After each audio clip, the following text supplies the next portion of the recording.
विद्यार्थियों नमस्कार।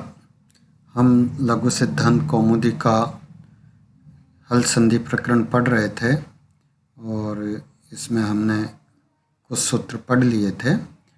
नेक्स्ट जो सूत्र है वो है निश्चय। ये सूत्र क्या कहता है? नान्तात परस्य सस्य धुड वा सनत स संशय। नकार के पश्चात सकार का अवयव विकल्प से धुट होता है।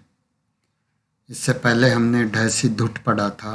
उसमें यह था कि डकार से परे सकार होने पर विकल्प से धुट का आगम होता है।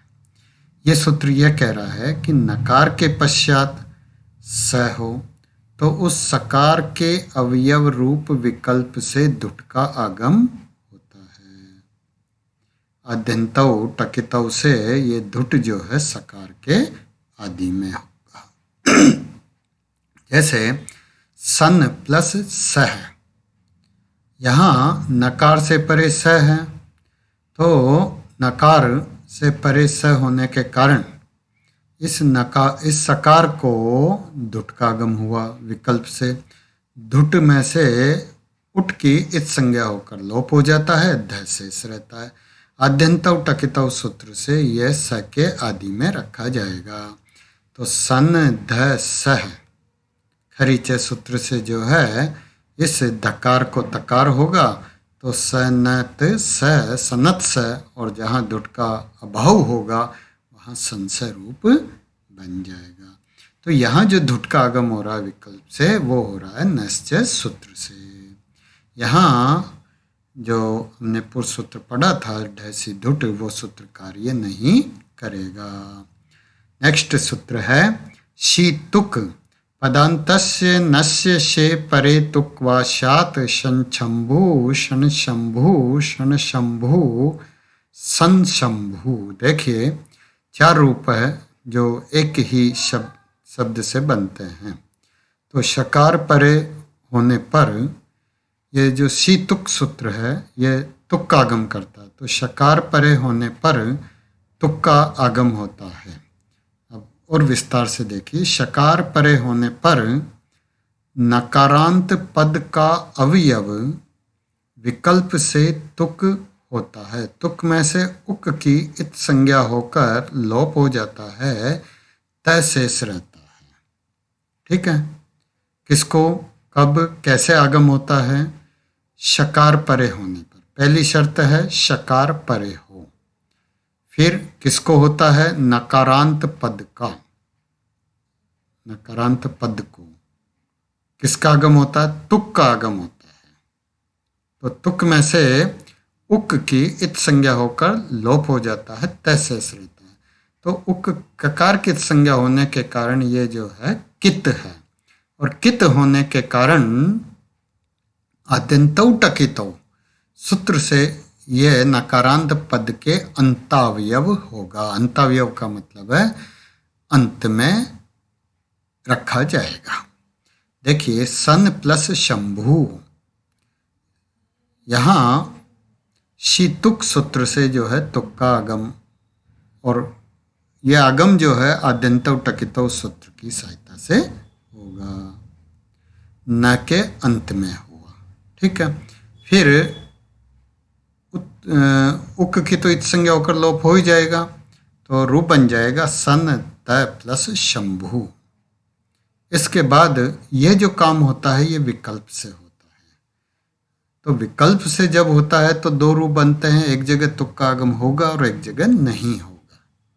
तो जहाँ होगा वहाँ तो सन तय और शंभु बना, जहाँ नहीं होगा वहाँ दूसरा रूप बनेगा सन प्लस शंभु।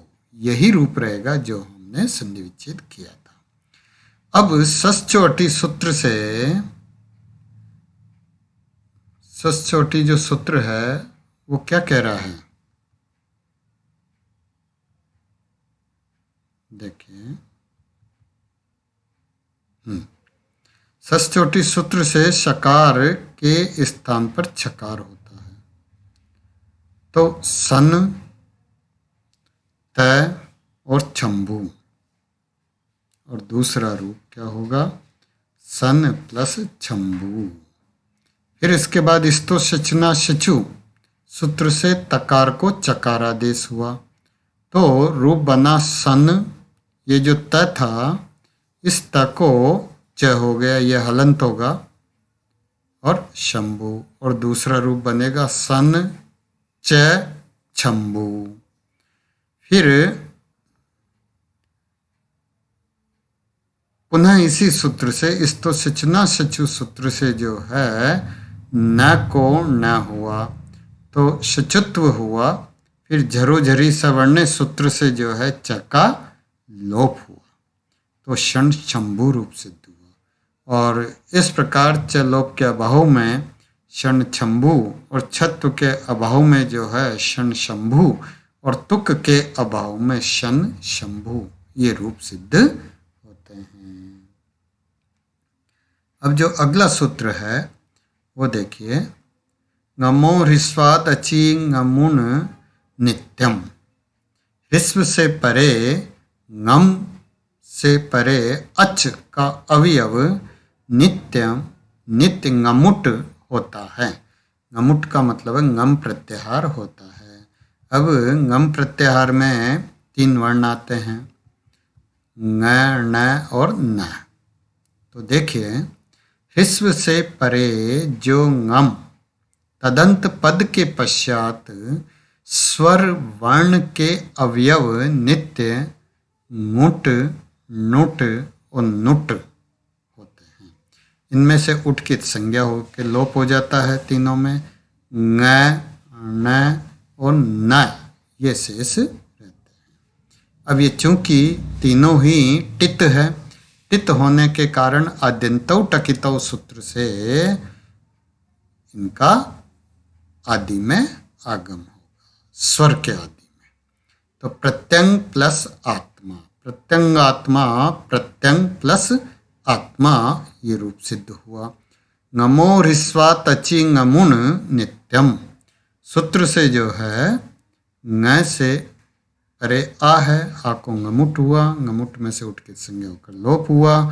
फिर ngम में से न ही होगा तो यहाँ जो है प्रत्यंग न प्लस आत्मा मिला देंगे तो प्रत्यंगात्मा हो जाएगा। इसी तरह सुगनीस, सुगण प्लस ईश, ये न हलंत होगा।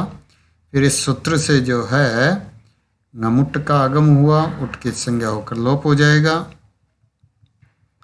जो है न का आगम हुआ तो सुगण न ईश, फिर ये ई उस न में मिलेगा तो सुगणीस रूप बन जाएगा।